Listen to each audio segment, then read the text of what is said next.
అందరికీ హాయ్ అండి. అందరికీ వైకుంఠ ఏకాదశి శుభాకాంక్షలు.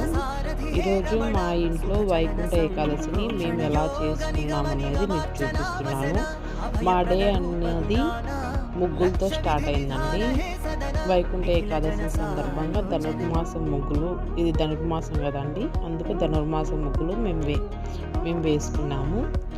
బయట వేసిన తర్వాత మాకు 2 గడపలు ఉన్నాయండి. దక్షిణ వాకిలి ఒకటి, తూర్పు వాకిలి ఒకటి. ఇది దక్షిణ వాకిలి సైడు గడపను పూజించుకున్న తర్వాత మాకు వేప చెట్టు ఉంది, వేప చెట్టు కూడా పూజించుకున్నాము. తర్వాత తులసమ్మ దగ్గరకి పూజ చేసి దీపం పెట్టి ఇక్కడికి ధనుర్మాసం ముగ్గు వేసానండి ఈరోజు ఏకాదశి కనుక. తర్వాత ఇది తూర్పు వాకిలి అండి, ఇక్కడికి గడపను పూజించుకున్నాను. ఆ తర్వాత ఇంట్లో నా పూజ అనేది ఇలా జరిగిందండి. దేవుడికి కేసరి చేసి పాలు నైవేద్యంగా పెట్టి టెంకాయ